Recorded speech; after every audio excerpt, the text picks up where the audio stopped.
Podcast کے ساتھ میں ہوں فلک چوہان، اور آج ہمارے اسٹوڈیوز میں بہت ہی خاص مہمان موجود ہیں جو اسپیشلی امریکہ سے آئے ہیں. پاکستان امریکن بزنس مین ہیں اور پاکستان سمیت امریکی سیاست میں گہری دلچسپی رکھتے ہیں. میں بات کر رہی ہوں تنویر احمد کی، جو کہ انٹرپرینور ہیں اور اینالسٹ ہیں. السلام علیکم تنویر صاحب، a very warm welcome to Pakistan and Samaa podcast. Thank you for having me Falak. کیسے ہیں آپ؟ کیسا پاکستان میں ٹائم گزر رہا ہے؟ پاکستان میں اچھا ٹائم گزرا ہے، موسم بھی ٹھیک ہے. کافی لوگ کہتے ہیں کہ یہاں پہ زیادہ گرمی ہے، تو مجھے تو اتنی زیادہ گرمی نہیں لگی. ایسے ہی ہیوسٹن میں بھی ہے. اچھا، ہیومیڈیٹی بھی ایسے ہی ہے ہیوسٹن میں. So it's like second home. بالکل جی. چلیں بات پھر امریکہ سے شروع کر لیتے ہیں. ابھی کیونکہ ہماری امریکہ کی جب ہم بات کرتے ہیں تو امریکہ کی ایران کی جو ابھی جنگ چل رہی ہے، آپ کو کیا لگتا ہے امریکی کیا سوچتے ہیں اس حوالے سے؟ دیکھیے، یہ امریکن جو ہے نا، ان کو سب سے زیادہ انٹرسٹ ہوتا ہے کہ ان کی جو ڈومیسٹک پالیسی ہے نا وہ کیسے چلتی ہے. ٹھیک ہے. تو ان کی جو ڈومیسٹک پالیسی ہے وہ اس طریقے سے لے کے چلتے ہیں کہ جی ہمارے لیے جو بھی کرنٹ پریزیڈنٹ ہے وہ کیا چیزیں لے کے آ رہا ہے. اب اگر ٹرمپ ایڈمنسٹریشن کا دیکھیں تو سب سے پہلے انہوں نے جو آواز اٹھائی تھی وہ امیگریشن کے خلاف اٹھائی تھی. پھر جو بینیفٹس لوگ لیتے ہیں اس کے خلاف جو تھی نا آواز اٹھائی تھی. کچھ لوگ اس چیز کو سمجھتے نہیں ہیں کہ کس طریقے سے نا یہ امریکن اکانومی افیکٹ کرتی ہے. اب ایک اور اس کے ساتھ بھی ایک چیز انہوں نے لے کے آئے تھے کہ جو برتھ رائٹس جو ہے نا ایشوز ہیں اس کو کیسے سالو کیا جائے. تو میں سب سے پہلے نا جو برتھ رائٹس کا نا اس پہ چلوں گا کہ برتھ رائٹس کو لے کے جب انہوں نے یہ بات کی تو وہاں پہ ہوتا کیا کہ جو فارنرز ہیں وہ ویزا لے کے جاتے ہیں، جا کے جو فیمیلز ہیں وہ پریگننٹ ہیں، بیبیز ہوئے، گورنمنٹ کے خرچے پہ ہی سارے بیبیز انہوں نے ڈلیور کیے. اس کے بعد بینیفٹس لیے اور بچے کو لے کے نا اپنے نیٹو کنٹری میں آ گئے اور وہاں پہ بچے کی پرورش ہوئی. 18-19 سال کا جب بچہ ہوا اس کے پاس آلریڈی جو ہے نا پاسپورٹ ہے تو وہ چلا جاتا ہے. ٹھیک ہے. اس چیز کو دیکھتے ہوئے تقریباً 150 to 200 بلین ڈالرز اینولی جو تھا وہ امریکن گورنمنٹ جو ہے نا ان چیزوں پہ اسپینڈ کرتی ہے. تو وہ انہوں نے کاٹنے کی کوشش کی، جس کا ڈیفینیٹلی کچھ لوگوں نے بڑا پازیٹیو بھی لیا، نیگیٹو بھی لیا. ٹھیک ہے. اب آ جاتے ہیں امیگریشن کو لے کے، تو امیگریشن پہ بھی یہی ایشو ہوا. کچھ لوگوں نے پازیٹیو لیا، کچھ لوگوں نے نیگیٹو لیا. اس کے بعد جو تھا وہ جو باقی ڈومیسٹک جو چیزیں شروع ہوئیں اس کو لے کے جی کہ ٹرمپ ایڈمنسٹریشن کیا کر رہی ہے. اب جو اپوزیشن ہے وہ اتنی اسٹرانگ ہے انہوں نے دیا، جو کہ پاکستان میں بھی اسٹرانگ اپوزیشن ہونی چاہیے. بالکل. اگر پاکستان کو دیکھیں تو پاکستان میں نا 2 ہی ایسے وقت آئے ہیں جب اپوزیشن جو کم از کم میری ہوش میں اچھی آئی ہے. ایک تو جو دور تھا وہ اس وقت پریزیڈنٹ جنرل مشرف صاحب کا تھا، دوسرا نواز شریف کا تھا، اور اس کے اگینسٹ پی ٹی آئی تھی جو اپوزیشن تھی. اس وقت ہی اگر دیکھیں تو پاکستان میں ڈیولپمنٹ ہوئی. پاکستان کی تو بعد میں بات کریں گے، لیکن میرا اگلا سوال آپ سے یہ ہوگا کہ امریکی صدر ڈونلڈ ٹرمپ آخر چاہتے کیا ہیں؟ بار بار جنگ بندی کی جاتی ہے، اعلان ہو جاتے ہیں، لیکن اس کے بعد دوبارہ سے حملے شروع ہو جاتے ہیں اور وہ جو معاہدہ ہوتا ہے وہ پھر دوبارہ سے ٹوٹ جاتا ہے. فلک دیکھیں، یہ ایک بڑا گہرا سوال ہے، آپ کو تھوڑا سا نا اس میں ڈیپ ڈائیو کرنے چاہیے اور سمجھنے کی ضرورت یہ ہے کہ Trump is acting like a mediator. ٹھیک ہے. جنگ کس کی ہے؟ جنگ تو یہ اسرائیل کی ہے اور ایران کی ہے. تو ہمیں یہ 2 چیزیں دیکھنی ہے نا. اب ایران کیا کہہ رہا ہے کہ جی اسرائیل جو ہے نا لیبنان پہ حملے نہ کرے. اس کی ایک کنڈیشن یہ ہے. امریکہ مان جاتا ہے بیچ میں میڈیشن کر کے. اب اسرائیل نہیں مانتا. ٹھیک ہے. تو وہ جو چیزیں اپ اینڈ ڈاؤن ہو رہی ہیں وہ اس وجہ سے ہو رہی ہیں کہ جی اس میں ڈائریکٹ جو ہے بینیفیشری وہ دیکھا جائے تو امریکہ ہے. امریکہ ہی چاہتا ہے کہ یہ جنگ نہ ہو. ٹھیک ہے. اس کو کسی طریقے سے نہ سٹاپ کر دیا جائے. لیکن کیا ہوتا ہے، امریکہ مان جاتا ہے، ساری شرطیں طے پا جاتی ہیں.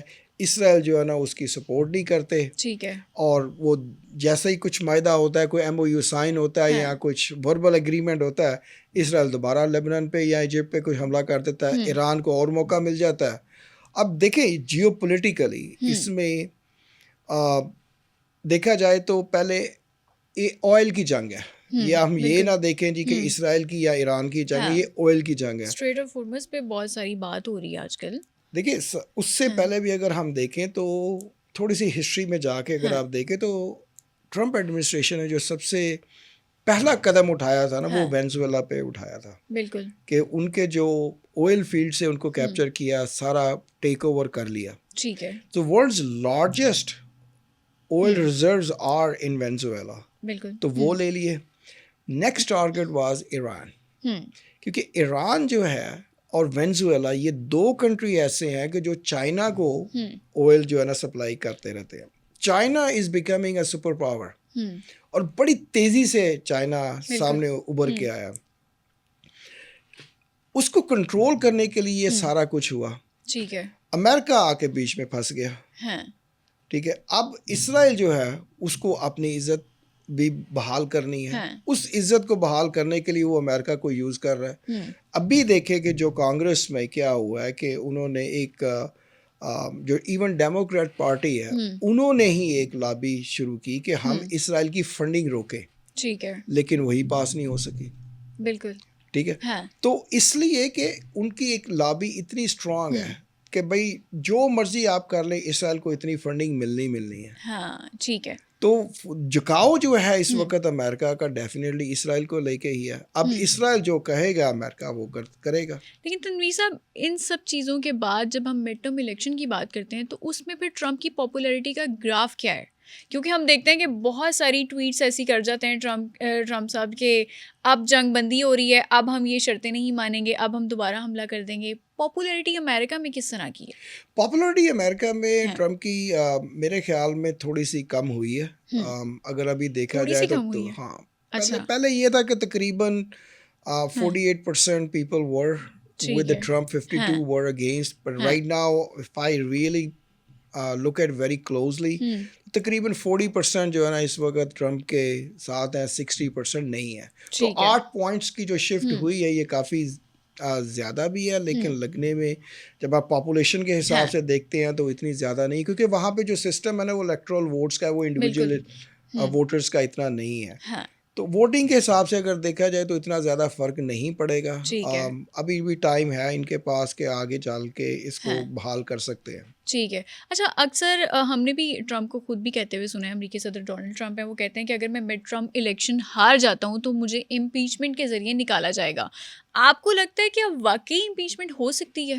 نہیں, میرا نہیں خیال کہ اس طرح کی ہو سکتی ہے. دیکھیں یہ کوئی اتنا بڑا کوئی کرائم تو ہے نہیں ہے کہ اس کو نہ امپیچ کیا جائے گا. وہ صرف اسی چیز کو لے کے جی کہ انہوں نے جو برتھ رائٹس کے ایشوز ہیں وہ سالو کرنے کی کوشش کر رہے ہیں, یا وہ امیگریشن ریفارمز لے کے آنے کی کوشش کر رہے ہیں, تو اس کو لے کے امپیچ کرنا میرا خیال ہے کہ یہ ایک بڑا ایک احمقانہ سا قدم ہوگا اگر ڈیموکریٹس نے وہ اٹھایا بھی. اور اگر دیکھیں بھی تو اس سے پہلے بھی کئی دفعہ جو افواہیں اٹھی ہیں کہ جی ہم امپیچ کرنے کی کوشش کریں گے. 1-2 کانگریس مین نے وہ کیا بھی ہے. اب کیا ہوا, ان کانگریس مین کو ان کا نام وہ ایکچولی ہیوسٹن سے ہی ہیں, کانگریس مین ایل گرین, انہوں نے یہ سبمٹ کیا تھا, لیکن کیا ہوگا کہ ان کو کانگریس سے ہی باہر نکال دیا گیا. ٹھیک ہے. اور اس دفعہ بھی جو انہوں نے ایک الیکشن تھا, جو مڈ ٹرم الیکشن تھا, اسی میں وہ ہار گئے ہیں. تو I think this is his last term any way. ٹھیک ہے. تو یہ میرا نہیں خیال کہ یہ امپیچمنٹ کی طرف اس طرح کی کوئی چیز جا سکتی ہے. ٹھیک ہے. تنویر صاحب, آپ بھی کیونکہ امریکن نیشنل ہیں تو آپ کا ٹلٹ کس پارٹی کی طرف ہے؟ Being a businessman, definitely Republicans, because they bring a lot of good reforms for the businesses. ٹھیک ہے. اب ہم بات کر لیتے ہیں جو امریکہ ایران کی جنگ چل رہی ہے اس کی وجہ سے پاکستان اکنامکلی کرائسس میں ہے. یہ کرائسس ہم کس طرح سے مینیج کر سکتے ہیں, ریسورسز کو کس طرح سے مینیج کیا جا سکتا ہے, اسٹیبلائز کیا جا سکتا ہے, تاکہ پاکستان میں ایٹ لیسٹ جو اکنامکل کرائسس ہیں اس سے ہم نکل سکیں؟ دیکھیے اس وقت پاکستان کی جو پوزیشن ہے وہ بہت اسٹرانگ پوزیشن ہے. ہم سب جانتے ہیں کہ کس طریقے سے پاکستان کا جو نام ہے پاکستان انڈیا کی وار کے بعد ابھر کے آئے, اور اسپیشلی اس سال ایک چھوٹا سا ملک اتنے سپر پاورز کے درمیان جو ہے نا ایک میڈیشن کر رہا ہے. کس طریقے سے اسلام آباد پیس ٹاکس ہوئے ہیں, ایون دو کہ جب یہ جنیوا میں مذاکرات ہو رہے تھے اس کو بھی اسلام آباد اکورڈ کا نام دیا گیا تھا. تو پاکستان کے لیے نا یہ ایک بہت فخر کی بات ہے. اور being a Pakistani American citizen over there, it is a very, very proud moment for us because we are representing Pakistan. We are not representing any other country. تو ہمارے لیے تو یہ ایک بڑی اچھی اور فخر والی بات ہے. اب بات آ جاتی ہے کہ کس طریقے سے پاکستان کو اس کا فائدہ اٹھانا چاہیے. تو پاکستان کی جو پوزیشن ہے وہ گلوبلی اکنامکلی اتنی اچھی نہیں ہے. ٹھیک ہے.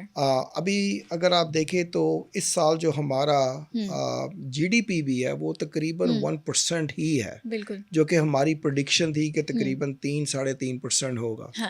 لیکن اس کی بہت ساری وجوہات ہیں. ایک تو انفلیشن اتنی زیادہ ہو چکی ہے, جیسے ہی آپ کی انفلیشن زیادہ ہوگی تو وہ چیزیں آپ کی بڑھیں گی تو آپ کی جی ڈی پی اور کم ہو جائے گی. تنویر صاحب, جیسے ہی پیٹرول بڑھتا ہے اسی طرح سے ہر چیز مہنگی ہو جاتی ہے. دیکھیں یہ ایک ورلڈ وائڈ فارمولا ہے. یہ اگر آپ جب دیکھیں یہ 9/11 کے بعد جو ٹرینڈ آیا ہے نا وہ یہی آیا کہ جی اگر آپ نے انفلیشن کو تھوڑا سا اوپر کرنا ہے یا نیچے کرنا ہے نا, یا کچھ بھی اسٹیبلٹی لے کے آنی ہے, انسٹیبلٹی لے کے آنی ہے, تو پیٹرول کی پرائسز کو چھیڑ دیں آپ. تو 9/11 کے بعد آج تک وہی ہوتا آ رہا ہے. ٹھیک ہے, کسی کو کچھ چیز کرنے کی ضرورت ہی نہیں پڑتی ہے. ابھی کیا ہوا ہے پاکستان میں, ہم یہ دیکھ رہے ہیں کہ جی پیٹرول کی پرائسز بڑھ گئی. پاکستان کا المیہ یہ ہے کہ جی it is a government controlled. اب باہر کے ملکوں میں زیادہ تر اگر میں آپ کو بتاؤں تقریباً 90-95% of the countries in the world جو پیٹرولیم انڈسٹری ہے وہ گورنمنٹ کنٹرول نہیں ہے. تو اس میں یہ ہے کہ جو عوام ہے اس کو پتہ ہے کہ یہ جو پرائس اگر ورلڈ پہ بڑھ رہی ہے تو اسٹریٹ پرائس بھی وہاں پہ بڑھے گی. انفارچونیٹلی پاکستان میں یہ ہے کہ like I said it is a government control. تو گورنمنٹ کئی دفعہ یہ ہوتا ہے کہ جی مارکیٹ پرائس بڑی اوپر چلی گئی ہے لیکن ہم نے نا اس کو سبسڈائز کر دیا ہوا. ٹھیک ہے. اب وہ جو سبسڈی تھی اگر آپ دیکھا جائے تو جو پریویس گورنمنٹ کے دنوں میں وہ اتنی زیادہ ہو گئی تھی. اگر اس وقت کی اگر آپ بیرل کی پرائس دیکھ لیں تو ان دنوں میں بھی $70-75 کی بیرل کی پرائس تھی. بالکل ٹھیک ہے. لیکن اس وقت جو پرائس دی گئی تھی وہ یہی تھی کہ جی تقریباً $230-40. ٹھیک ہے. لیکن یہ بات ہے جب towards the end of the P T I session, اگر آپ 2021 کا دیکھیں تو اس وقت $70-75 کی پرائس ہے بیرل کی, لیکن اسٹریٹ پرائس پاکستان میں تقریباً $100, $110, $20 تھی. تو اس وقت گورنمنٹ کتنی سبسڈی دے رہی تھی. لیکن اب ریسورسز کو کیسے مینیج کیا جائے, کیسے اسٹیبلائز کیا جائے؟ دیکھیے ریسورسز کو دو طریقے, ایک تو پاپولیشن پاکستان کی جو ہے نا وہ اتنی بڑھ چکی ہے.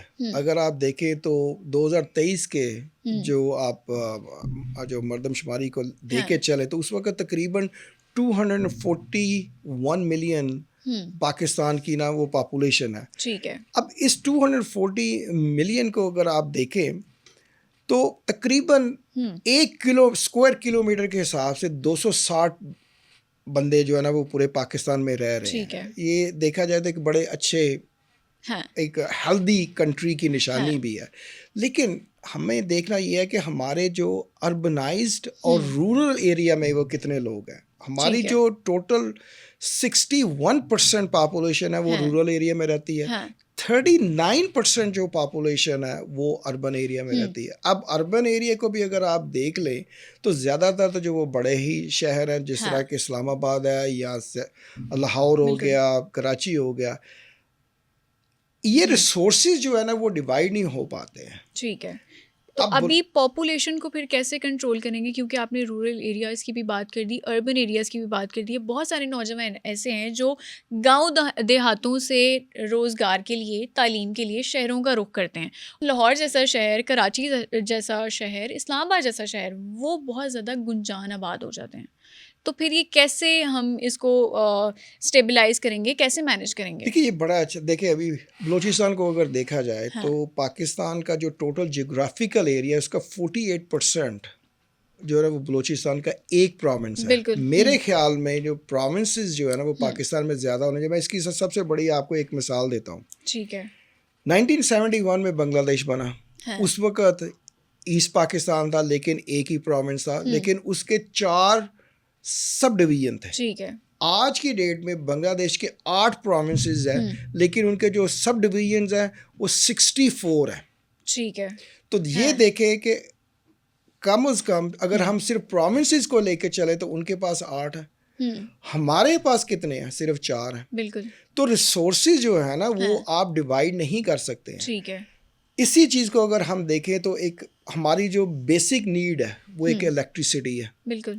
الیکٹریسٹی اگر آپ دیکھیں تو پاکستان میں تقریباً 82% جو پاپولیشن ہے پاکستان کی نا وہ الیکٹریسٹی ان کو مہیا ہے. لیکن اگر اربن اور ریموٹ ایریا کے حساب سے جا کے دیکھیں تو بہت کم ہے. ٹھیک ہے. یہی وجہ ہے کہ جو رورل ایریاز ہیں وہ بڑے شہروں کی طرف آتے ہیں کہ ان کو زیادہ جابس ملے. لیکن اگر یہی ہم ریفارم ایسا کر لیں کہ ہمارے جو ہے نا وہ صوبے جو ہے نا وہ زیادہ بن جائے تو ریسورسز کی جو ڈویژن ہے وہ چھوٹے صوبوں میں بھی جائے گی. تنویر صاحب پھر کتنے اپروکسیمیٹلی چلے بات کر لیتے ہیں کتنے صوبے بننے چاہیے؟ میرے خیال میں ابھی اگر دیکھیں تو 4 ہیں تو 4 سے اگر آپ 6 بھی کر لیتے ہیں یا 8 بھی کر لیتے ہیں تو دس از سم تھنگ بیٹر دین. اور یہ بات آپ صرف پنجاب کی کر رہے ہیں یا باقی صوبوں سے ریلیٹڈ بھی؟ میں ایک اوور آل پاکستان کی بات کرنے چاہ رہا ہوں کہ اگر دیکھیں تو اگر پنجاب کو ہی دیکھیں تو پاکستان کی جو 59% پاپولیشن ہے نا وہ پنجاب کی ہے. ٹھیک ہے. اب بلوچستان کو اگر آپ دیکھیں تو اس کی تقریباً 11-12% ٹوٹل پاپولیشن ہے. لیکن اتنا بڑا علاقہ ہو کے اتنے بڑے ریسورسز ہونے کے باوجود وہ ایک انڈر سرو ایریا ہے. بالکل. ٹھیک ہے. اب وہاں کے جو لوگ ہیں اگر پاپولیشن کے حساب سے اگر آپ دیکھیں تو پچھلے 6 سالوں میں پاکستان کی جو پاپولیشن ہے 2.55% کے حساب سے نا ایوریج بڑھی ہے. تو 6 سالوں میں تقریباً 16% ایڈ ہوئی ہے. اگر آپ اس کو نمبر میں دیکھیں تو you are talking about 35 million people are born in last 6 years. ٹھیک ہے. اس کا اگر آپ تھوڑا سا دیکھیں ڈائسیکٹ کریں تو بلوچستان میں 6% جو ہے نا وہ 16% میں سے وہ بلوچستان میں ہے. تو ہماری گروتھ کہاں پہ ہے پاپولیشن کی؟ بلوچستان میں ہے. لیکن وہاں پہ ہی ریسورسز کم ہے. وہاں پہ ہی سب سے زیادہ جو ہے نا رورل ایریا اور سب سے کم لوگ جو ہے نا وہ بجلی ان کو دی گئی ہے. تو جیسے اگر ہمارے صوبے بنتے ہیں اگر آج فار ایگزامپل بلوچستان میں 3 صوبے بن جاتے ہیں یا 4 بن جاتے ہیں تو دیکھیں کہ جو گورنمنٹ ہے وہ کس طریقے سے پراپرلی لوگوں کو وہاں پہ سرو کر سکتی ہے. ٹھیک ہے. تنویر صاحب یہ تو چلے بات ہوگی نا لیونگ ریالٹی کی. لیکن اب جب باقی کمپوننٹس کی بھی ہم بات کرتے ہیں جیسے بجلی ہے, ہیلتھ کیئر ہے, ایجوکیشن ہے, پانی ہے, اس حوالے سے بھی بہت زیادہ مسئلے مسائل ہیں. دیکھیے کافی سارے مسئلے مسائل ہیں. اگر آپ ہیلتھ کیئر کو ہی لے کے چلیں تو بلوچستان میں تقریباً 10,000 لوگوں کے پاس 1.1 ڈاکٹر ہے. بالکل. تو اگر آپ تھوڑا سا اس کو پورا ایکسپینڈ کر لیں تو سمجھ لیں کہ 10,500 لوگوں کے پاس صرف 1 ڈاکٹر ہے. ٹھیک ہے. پانی کے حساب سے دیکھیں تو پانی بھی جو ہے نا وہ اتنا زیادہ مہیا نہیں ہے. بالکل. لیکن میں اس سے پہلے فلٹریشن پلانٹس کی بھی وہاں پہ فلٹریشن پلانٹ کی بھی کمی ہے. اس کے علاوہ جو کلینکس ہیں کئی ایسے ریموٹ ایریاز ہیں بلوچستان میں کہ جہاں پہ آپ کو تقریباً 30 کلومیٹر دور جانا پڑتا ہے ایک بیسک نیڈ کے لیے. بالکل. تو آپ تھوڑا سا یہ سوچیں کہ ایک عورت پریگننٹ ہے اس کو ایک میٹرنٹی جو اس کی جو نیڈز ہیں اس کے لیے اگر 30 کلومیٹر جانا پڑے اور وہاں پہ جو ہے نا روڈز کا انفراسٹرکچر نہیں ہے اور وہ کیسے اس کے لیے اتنا ایزی ہوگا کہ آپ تو اسی لیے نا یہ جو ریفارمز ہیں نا اس کو لے کے آنے کی ضرورت ہے. واٹر سینیٹیشن ہے اس میں دیکھیں جو 60% جو بلوچستان کا ایریا ہے نا وہ ایک صاف پانی سے جو ہے نا وہ اس کو جو ہے نا مہیا نہیں ہے. بالکل. اس کے بعد اگر آپ نے ہیلتھ کی کیونکہ بات کی ہے, میں خود بھی بلوچستان سے ہو کر آئی ہوں اور وہاں پہ جو نوجوان ڈاکٹر بن چکے ہیں وہ بھی وہاں پہ پریفرنس نہیں دیتے کہ ہم نے بلوچستان میں ہی سرو کرنا ہے. اس کی سب سے بڑی ریزن یہ ہے کہ وہاں پہ ان کی جان کو بھی خطرہ ہو سکتا ہے یا وہ کہتے ہیں کہ ہمیں اپرچونیٹیز جو ہیں وہ باقی پنجاب میں سندھ میں زیادہ مل جاتی ہیں, اسلام آباد میں زیادہ مل جاتی ہیں. تو وہ پریفر یہ کرتے ہیں کہ ہم بلوچستان میں تو بالکل اپنی سروسز پرووائڈ نہیں کریں گے. یہ سب سے بڑا المیہ ہے. نہیں دیکھیے جیسے کہ میں نے بڑا اچھا آپ نے سوال کیا ہے فلک کہ دیکھیے اگر جس طریقے سے میں نے پہلے آپ سے بات کی نا کہ اگر ایک فیسلٹی آپ کو 30 کلومیٹر دور ہے تو آپ ساری جو میڈیسنز بھی ہیں یا جو آپ کی میڈیکل اکوپمنٹس بھی ہیں وہ بھی آپ ایک جگہ پہ نہیں رکھ سکتے ہیں. تو اب ایک لڑکا وہ ڈاکٹر بنا ہے, اس نے اتنی محنت کی ہے تو اس کو ایک اپرچونیٹیز کہاں پہ زیادہ ملیں گی؟ وہ بڑے شہروں میں ملیں گی. تو اسی لیے جو ہمارے ریفارمز ہونے چاہیے نا صوبوں کو وہ اس کی طرف جانے تاکہ ہم جو ہے نا ایک جو ایک انسان کی جو بیسک نیڈز کیا ہیں, ایک پانی ہے, ہیلتھ ہے, ایجوکیشن ہے, وہ تو ان کو دے سکے نا. تو یہ اس لیے نا ہمارے لیے یہ ضروری یہی ہے کہ ہم اس کو صوبوں کو جتنا جلد سے جلد ریفارم کر سکیں وہ کریں, تاکہ اس کو لے کے. اب دیکھیں اگر ہم ایجوکیشن کے حساب سے چلتے ہیں تو تقریباً میں نے تھوڑا سا ڈیٹا آج نکالا تھا, تو 70% جو ہے نا وہ رورل جو کمیونٹیز ہیں نا ہماری, اس میں اتنی جو ہے نا لیک آف ایجوکیشن ہے کہ آپ دیکھیں کہ 44 to 45% جو لوگ وہاں پہ رہتے ہیں نا وہ تقریباً مڈل اسکول بھی نہیں جاتے ہیں. بالکل. تو کیسے ہم جو ہے نا اپنے ملک کو پاورٹی سے نکالیں گے, جبکہ ہمارے پاس جو ہے نا وہ پراپر ایجوکیشن نہیں ہے.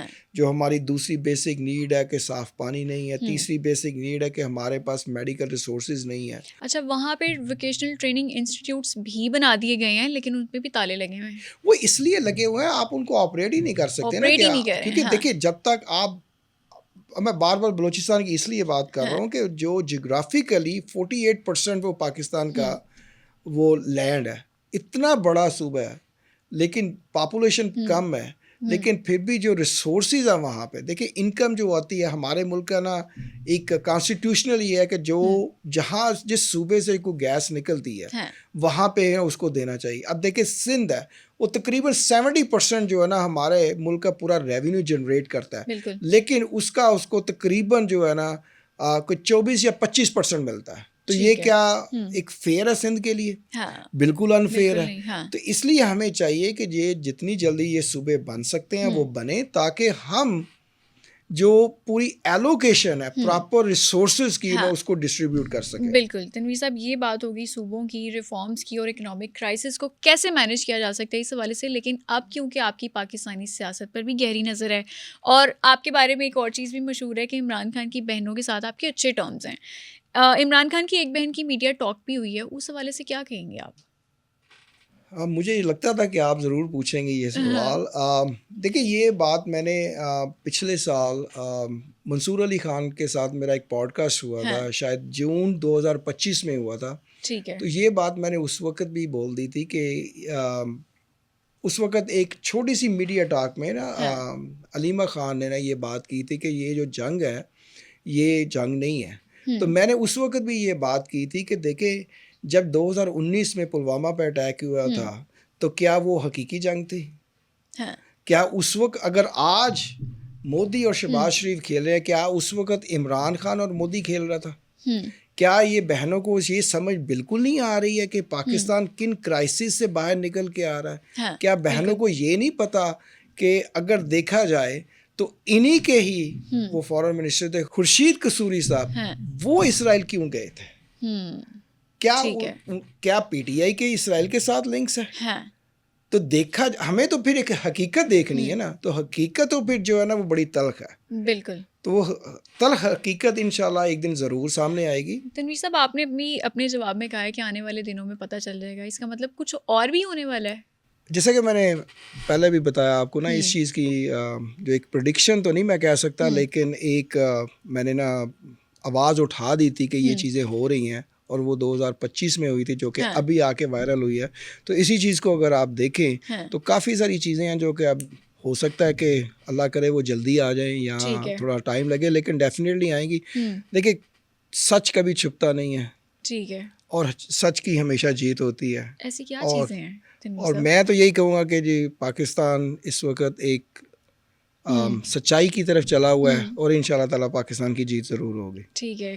ایسی کیا چیزیں ویسے تنویر صاحب جن کے آپ اشارہ کر رہے ہیں انڈائریکٹلی, کچھ بتا سکتے ہیں؟ نہیں, میں اشارہ نہیں کر رہا کچھ بھی, کچھ حقیقتیں ایسی ہیں نا کہ جیسے کہ انہوں نے ابھی بول دیا. اور اب دیکھیں جب بھی کبھی کسی کوئی جنگ ہوتی ہے کسی بھی کنٹری میں ڈیموکریٹکلی, جو پرائم منسٹر یا پریزیڈنٹ ہوتا ہے نا اس کو ہی آرمی چیف کو بولنا پڑتا ہے کہ جی ہمیں اس وقت جنگ کی طرف جانا چاہیے. اور اجازت جب ڈیموکریٹک الیکٹڈ جو افیشل ہوتا ہے اس نے اجازت دینی ہوتی ہے آرمی چیف کو. تو اگر دیکھیں تو 2019 میں جب پلوامہ اٹیک ہوا تو اس وقت پرائم منسٹر عمران خان صاحب نے اجازت نہیں دی تھی. وہ 2 دن پورے بنی گالا میں ہی بیٹھے رہے, وہ بالکل باہر نہیں آئے. تو یہ چیزیں اس وقت بھی کنٹرول کی جا سکتی تھی. لیکن اس دفعہ جو تھا 2025 میں تھوڑا سا وہ الٹ ہو گیا. اب یہ چیزیں جو ہے نا وہ ان سے ہضم نہیں ہو پا رہی ہیں کہ جی 2019 میں تو ہم پاور میں تھے تو ہم کچھ کر نہیں سکے. اللہ تعالیٰ نے اب جو ہے نا وہ فیلڈ مارشل کو عزت دیا یا پرائم منسٹر شہباز شریف کو عزت دی ہے, تو وہ ہمیں عزت کیوں نہیں ملی؟ تو اس چیز کو لے کے آپ اپنے ملک کے لیے ہی اتنے بدزن ہوتی جا رہی ہیں کہ اپنے ملک کے لیے خراب جو ہے نا وہ باتیں کیے جا رہی ہیں. تو یہ چیزیں جو ہے نا ابھی وہ جو جس طریقے سے انہوں نے بات کی ہے, جو چیزیں وائرل ہوئی ہیں, تو میرے خیال میں یہ تو بھی شروعات ہے, شاید کچھ چیزیں اور ہیں. کیونکہ اس چیز کا میں آپ کو ایک چیز یہ بتا دوں کہ وہ ابھی تک پوڈ کاسٹ پورا ریلیز نہیں ہوا. اچھا, وہ 3 مہینے پہلے کا پوڈ کاسٹ ہے. ٹھیک ہے. اب وہ 3 مہینے پہلے پوڈ کاسٹ کو ریلیز نہ ہونے کی کیا وجوہات ہو سکتی ہیں, یہ جو ہے نا ابھی ہم نے دیکھنا باقی ہے. جب وہ پورا ریلیز ہوگا یا اسی طریقے سے وہ کچھ کلپس باہر آئیں گے, تو میرا کہنے کا مقصد صرف یہی تھا کہ جس طریقے سے ایک ابھی کلپ آیا, ہو سکتا ہے کہ 4-5 اور جلدی اسی پوڈ کاسٹ سے کلپ آ جائیں, تو کچھ جو حقائق ہے وہ ہمارے سامنے اور سامنے آ جائیں. ٹھیک ہے. تنویر صاحب, عمران خان ہمیشہ موروثی سیاست کے خلاف رہے ہیں. آپ کو لگتا ہے کہ ان کی بہنیں اب عمران خان کی جگہ پر پی ٹی آئی سنبھالیں گی یا پی ٹی آئی میں ایکٹیو رہیں گی؟ خان صاحب جو ہے نا وہ ایک کمرشل کموڈٹی بن چکے ہیں. ٹھیک ہے. So every one is trying to cash on ہم, چاہے وہ بہنیں ہیں, چاہے وہ جو دوسرے ان کے جو لیڈرز ہیں. تو اب دیکھیں کہ اگر خان صاحب آج باہر آ جاتے ہیں تو ان کو کون پہنچے گا؟ So there will be only one relevant person, وہ خان صاحب ہوں گے. تو ابھی جس کو سب سے زیادہ فائدہ ہے وہ بہنیں ہیں, یا جو باہر یوٹیوبرز ہیں بیٹھے ہوئے بگوڑے بیٹھے ہوئے ہیں, وہ اس کے بینیفیشریز ہیں, جن کو اپنے اس ملک نے سب کچھ ان کو دیا ہے, لیکن ہر چیز وہ اس ملک کے خلاف بات کرتے ہیں صرف اس لیے کہ ان کو کچھ ڈالرز بن رہے ہیں. تنویر صاحب, جس طرح سے آپ نے ابھی اپنے جواب میں کہا تھا کہ اگر عمران خان باہر آ گئے تو ان کی بہنیں جو ہیں ان کو فائدہ نہیں ہوگا, اس کا کیا ہم مطلب سمجھیں؟ کیا واقعی ان کی بہنیں چاہتی ہیں کہ عمران خان کبھی جیل سے باہر نہ آئیں؟ دیکھیے, ابھی ریلیونٹ جو ہے نا وہ بہنیں ہیں. ٹھیک ہے. اگر خان صاحب باہر آتے ہیں تو ریلیونسی ان کی بالکل ختم ہو جائے گی. ٹھیک ہے. کوئی بھی انسان ہے جو ابھی ریلیونٹ ہے وہ کیوں چاہے گا کہ ان کی ریلیونسی ختم ہو؟ ٹھیک ہے. تو میرا سمپل سا جواب یہی ہے کہ جب تک خان صاحب اندر ہیں, جتنے بھی یہ ریلیونٹ جو کیریکٹرز ہیں وہ پوری کوشش کر رہے ہیں کچھ نہ کچھ ملک میں اس طریقے سے ہوتا رہے کہ وہ اندر ہی رہیں. تنویر صاحب, عمران خان کے بارے میں ایسی کون سی آپ کمیاں بتانا چاہیں گے جس کی وجہ سے پی ٹی آئی کی سیاست کہیں نہ کہیں دب کے رہ گئی ہے, آگے نہیں بڑھ پا رہی؟ دیکھیں, یہ سبھی جانتے ہیں کہ دیکھیں ایک سٹار ہوتا ہے, ایک لیڈر ہوتا ہے. سٹار جو ہوتا ہے نا وہ اپنے ایک فالوورز کو بناتا ہے, لیڈرز بناتا ہے. اب میں اس کی سب سے بڑی اگزامپل آپ کو دوں گا کہ 2020 میں جب پی ٹی آئی پاور میں تھی تو اس وقت نواز شریف صاحب لنڈن میں تھے. بالکل. کافی ساری جو چیزیں تھیں وہ بڑی نون لیگ کے اگینسٹ جا رہی تھی, لیکن اس وقت جو لیڈرز تھے جس طرح کے کرنٹ ہمارے پرائم منسٹر شہباز شریف صاحب ہیں, اسد رفیق صاحب ہیں, خواجہ آصف صاحب ہیں, سعد رفیق صاحب ہیں, اس طرح کے جو کچھ لیڈران تھے نون لیگ کے, ان کو ایک موقع ملا کہ آئی ایم ایف کی ایک آل پارٹی کانفرنس بلائی گئی تاکہ ہم آئی ایم ایف کے لیے ایک جو راستہ بند ہونے جا رہا ہے اس کو کس طریقے سے نہ لے کے آگے چلے. So that was the opening for the Noon League, and look where we are today کہ آج وہ گورنمنٹ میں بیٹھے ہوئے ہیں. جبکہ پی ٹی آئی یا خان صاحب نے صرف ایک فالوورشپ جو ہے نا وہ کریٹ کیا, ان کے لیڈرز نہیں ہیں. اور اس کی سب سے بڑی میں اگزامپل دیتا ہوں کہ جو بھی کوئی لیڈر بنتا ہے, ابھی دیکھیں کہ پورے کا پورا صوبہ ان کے پاس ہے کے پی کے میں, 13 سال سے گورنمنٹ چل رہی ہے کے پی کے میں پی ٹی آئی کی. کیا انہوں نے کیا ریفارمز لے کے آئے ہیں؟ کیا ادھر ڈیولپمنٹس ہوئی ہیں؟ کچھ بھی نہیں ہوا. تو ہوا کیا کہ جو بھی کوئی ان کا کوئی چیف منسٹر یا کوئی لیڈر نیا آتا ہے وہ کہتے ہیں جی ہمیں خان سے ملنے نہیں دیا جا رہا تو ہم کوئی فیصلہ نہیں کر سکتے. تو یہ جو چیز جو ہے نا وہ لیڈرشپ کی کمی ہے. اچھا, ہمارے جو کے پی کے وزیر اعلیٰ ہیں وہ جیسے ہی انہوں نے اوتھ لیا تھا اس کے بعد انہوں نے عوام کی بھلائی کے لیے کوئی بات نہیں کی تھی, انہوں نے خان کی ہی بات کی تھی. وہ اس لیے کہ وہ لیڈر ہی نہیں ہے نا. دیکھیں, یہی تو میں آپ کو ایک کہنے کی جو بتانے کی کوشش کر رہا ہوں وہ یہی ہے کہ پی ٹی آئی میں لیڈرشپ کی کمی ہے. اور خان صاحب نے کوئی لیڈر ایسے بنائے ہی نہیں ہے. اگر بنائے ہیں تو ان کو اتنی اجازت ہی نہیں ہے. So it is like it is not a party of leadership, it is a party of one man show. تو یہی وہ چیز جو کمی ہے, جو آپ کا ایک کویشچن تھا نا, جو کہ پی ٹی آئی کو یا خان صاحب کو آگے لے کے نہیں جا پا رہی ہے.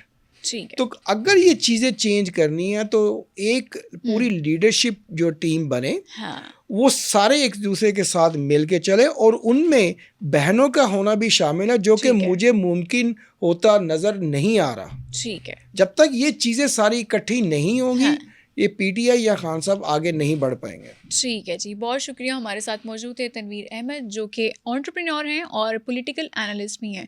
فلک چوہان کو دیجیے اجازت, اگلے ایپیسوڈ میں دوبارہ ملاقات ہوگی. تب تک کے لیے اللہ حافظ.